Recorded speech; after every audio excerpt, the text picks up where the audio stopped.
નમસ્કાર વિદ્યાર્થી મિત્રો, અચીવર કોચિંગ ક્લાસીસમાં આપનું હાર્દિક સ્વાગત છે। હું છું પાર્થ સર, જે આજે તમને ભણાવવાના છે વિજ્ઞાન, બરાબર છે। આજે આપણે વાત કરવાના છીએ સેમેસ્ટર 2 ભાગ 2 ચેપ્ટર નંબર 6 સજીવો, લક્ષણો અને નિવાસસ્થાન, જેમાં આપણે વાત કરીશું કે દરેક નિવાસસ્થાન ઉપર સજીવો રહેવા માટે કેવા કેવા પ્રકારના અનુકૂલનો વિકસાવે છે। તેની સ્વાધ્યાય પોથીના શરૂઆત કરીએ છીએ। ચેપ્ટર નંબર 6 પ્રશ્ન નંબર 1 વિકલ્પો। એમાં પહેલો સવાલ કે પર્વતીય વિસ્તારમાં કઈ વનસ્પતિ ઉગે છે? તો તમને કહી દો મિત્રો, પર્વતીય વિસ્તારમાં કઈ વનસ્પતિ ઉગે તેનું વાતાવરણ કેવું એ પહેલાં મગજમાં આવી જવું જોઈએ।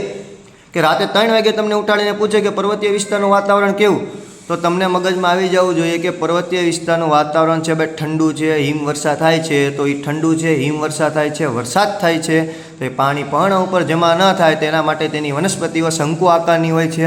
તો તમને કઈ વનસ્પતિ આમાં શંકુ આકારની લાગી રહી છે? તો મને ખબર છે તમે જરૂરથી ઓપ્શન એ કહેશો, ઓક, પાઇન અને દેવદાર।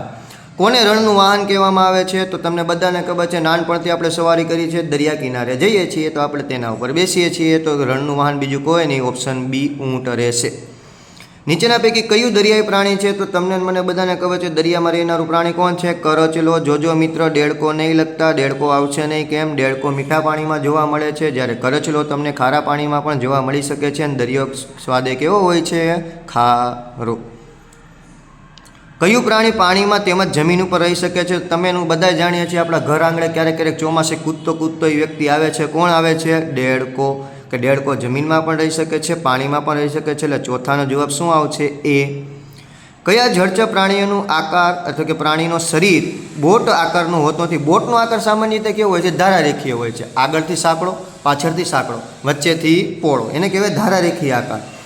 તો તમને ખબર છે માછલી, વહેલ અને ડોલ્ફિનનો આકાર છે ને ધારારેખીય હોય છે, બોટ જેવો હોય છે, પરંતુ ઓક્ટોપસનો આકાર એવો હોતો નથી, બરાબર છે? સમજ પડી ગઈ છે અહીંયા સુધી? આગળ, કયા જળચર પ્રાણીનું શ્વસન માટે ઝાલર હોય છે? તો તમને મને બધાને ખબર છે, જે પ્રાણી પાણીમાં રહેતું હોય છે તેને શ્વસન માટે ઝાલર હશે, તો એવું કયું પ્રાણી છે? તો માછલી છે, બરાબર છે?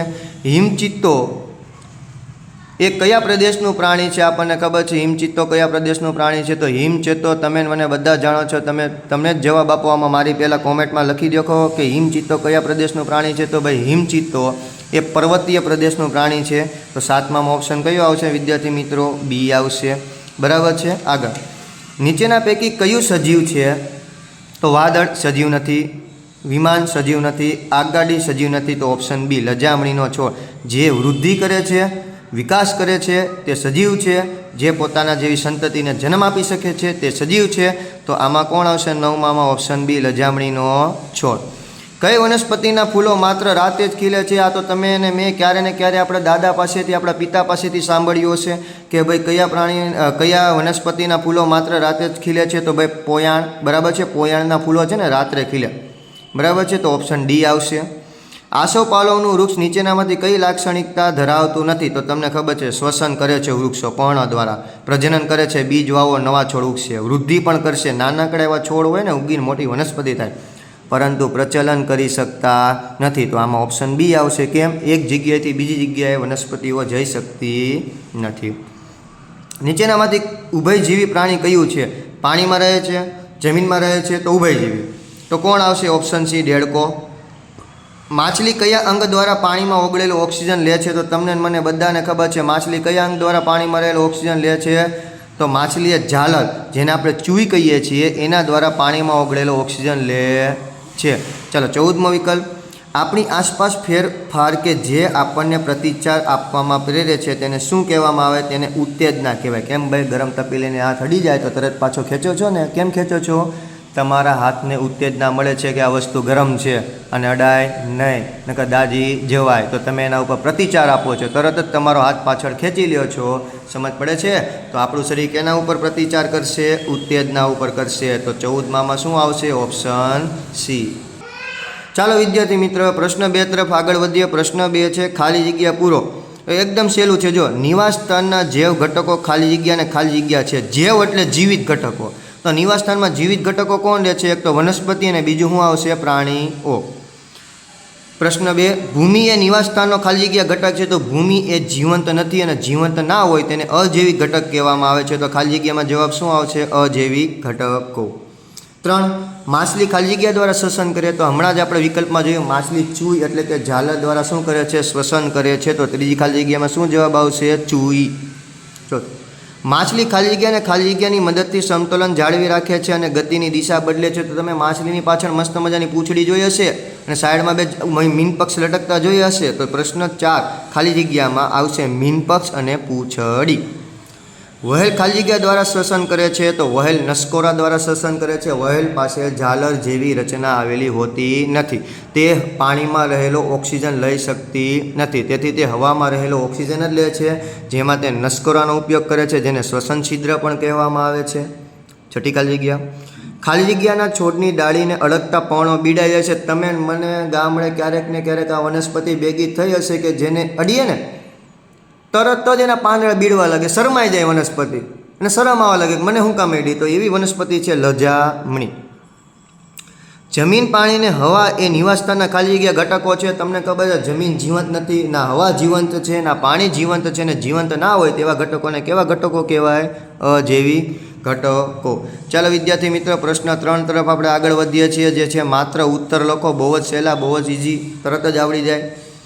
ઊંચી ટેકરી કે પર્વતો પર જોવા મળતા 2 પ્રાણીઓ તો યાક, બકરી, બરાબર છે. હિમચિત્તો પણ લઈ શકો છો તમે આમાં.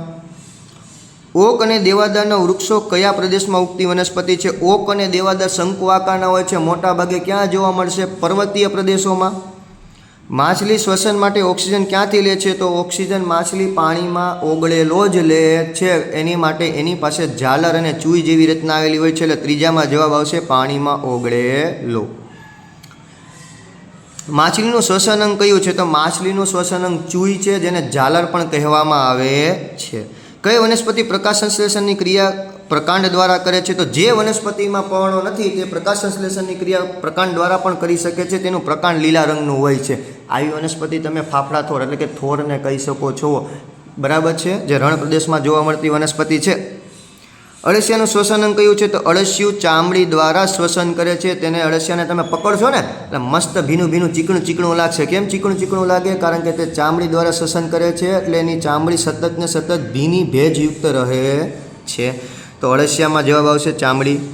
વનસ્પતિનું શ્વસન અંગ કયું છે? તો વનસ્પતિનું શ્વસન અંગ પર્ણ છે. પર્ણમાં આવેલા વાયુરંધ્ર છે. વાયુરંધ્ર દ્વારા તે હવામાં રહેલા ઓક્સિજન અને કાર્બન ડાયોક્સાઇડની આપ-લે કરે છે. એટલે આમાં કોણ આવશે? પર્ણો.